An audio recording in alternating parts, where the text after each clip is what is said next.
Привет! Это 8-й выпуск путешествия киномана. Сегодня на разборе мультфильм «Вовка в тридевятом царстве».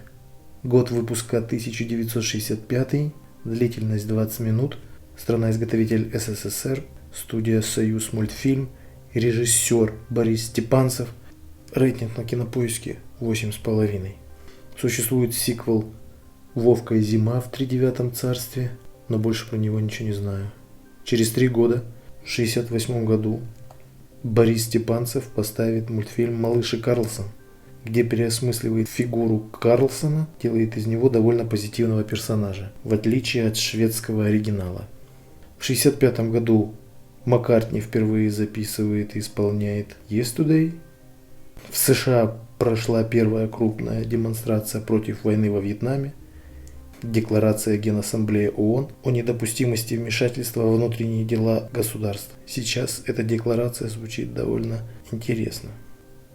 Стадия 1. Обыденный мир.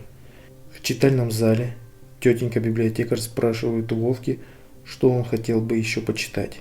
Володька просит что-то из сказок. В ответ же тетенька предлагает книгу «Сделай сам». Но Вовка не хочет, а хочет так, чтобы, как в сказке, само. В этой стадии Вовка заявляется как бездельник. Но мы не знаем, он может и не хочет, или не может и не хочет даже начинать это все. И как прямой человек, без стеснения, прямо озвучивает свои желания. Настоящий решительный герой. Библиотекарь, архетип наставника или привратника. Либо все вместе одновременно. Стадия 2. Зов к странствиям. Библиотекарь рекомендует попасть в тридевятое царство.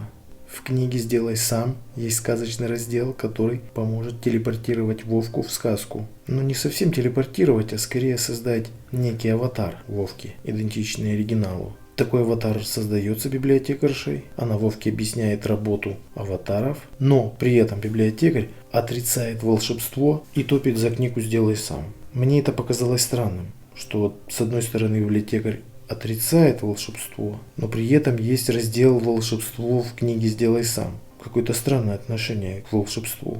Возможно, эта книга есть планшет, который подключен к интернету, где можно найти практически любой мануал к любой задаче. Получается, что эта развитая технология неотличима от магии, по крайней мере для 1965 года.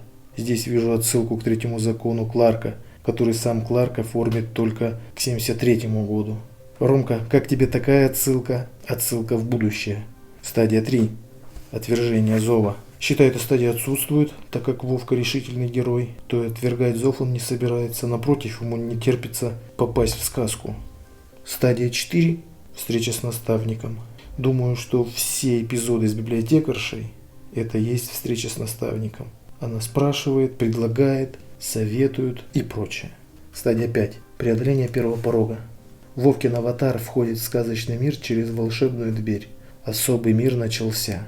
Я обратил внимание на то, что Вовка, переодеваясь в сказочную одежду, оставляет себе свою школьную фуражку. Мне это показалось связью с реальным миром. Так сказать, передатчик данных оригинальному Вовке. Стадия 6. Испытания союзники-враги. На этой стадии Вовка проходит ряд испытаний.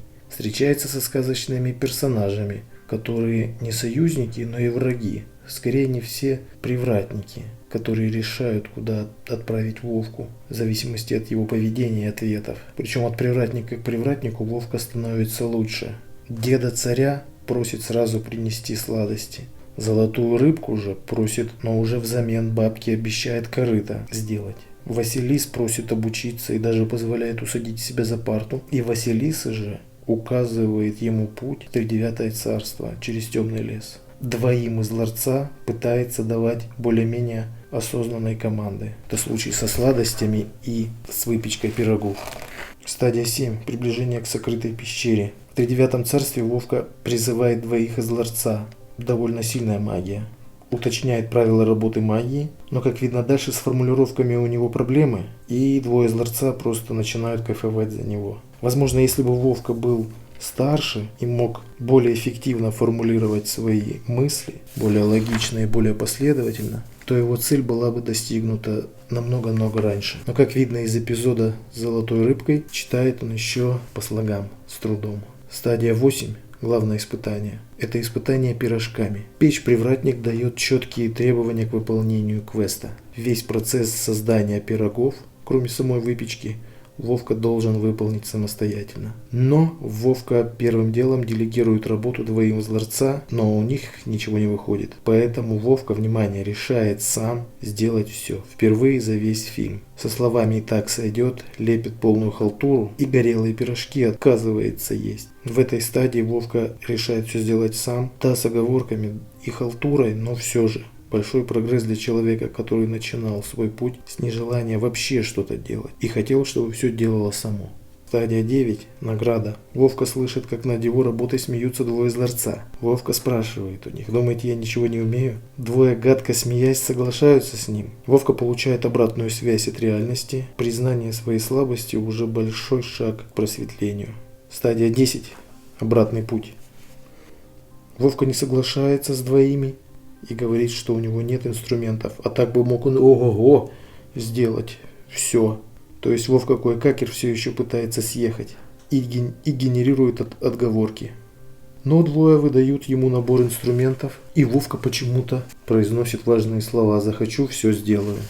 Эту стадию можно объединить со стадией 11. Очень размытая грань здесь. Либо из стадии 11 можно пренебречь. А стадия 11 это возрождение. Стадия 12. Возвращение с эликсиром. Новый Вовка вспоминает про обещанное корыто бабки и начинает его делать прямо возле печки.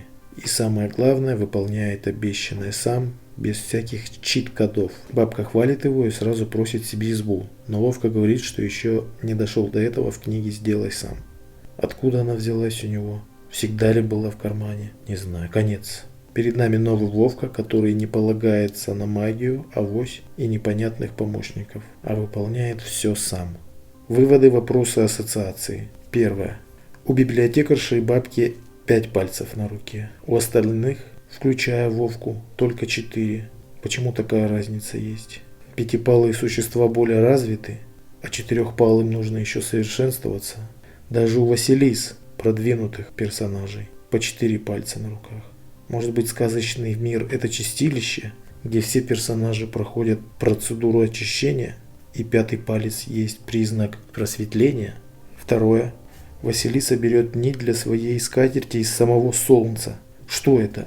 Древнеязыческий обряд или символ обуздания атомной энергии советским человеком? Непонятно. Третье. Вовка не безнадежен с самого начала. Воспитан более-менее сносно. Здоровается, прощается, просит довольно вежливо, но при этом может и перебить, и место не уступить. Четвертое. Чем хорош мульт для меня? Испытания, которые усложняются раз от раза. Отличная анимация, цветокоррекция, озвучка. Одним словом, продакшн.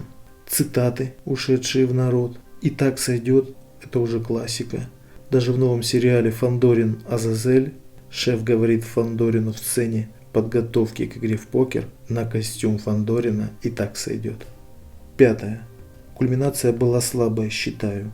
Вовка, конечно, потерпел неудачи, но чтобы он явно исчерпал все свои возможности, пришел в отчаяние и ярко перешел на новый уровень, такого я не заметил. Да и визуально нового Вовку не заявили, не появилось никаких отличий в облике Володьки. Шестое. Дед-царь – это Вовка из будущего, который начал исправляться или почти исправился. Возможно, после испытания деда Вовкой дед вознесся на новый уровень и получил 5-й палец. Седьмое. К вопросу о том, что Вовка растет, но медленно, библиотекарша спрашивает его вначале: «Что еще хочешь почитать?» То есть делаю вывод, что Вовка завсегдатай библиотеки, и книжки он почитывает.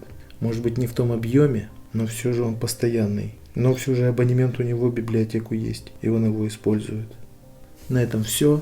Пока. Сообщение Макеру. Делай смешно, не делай.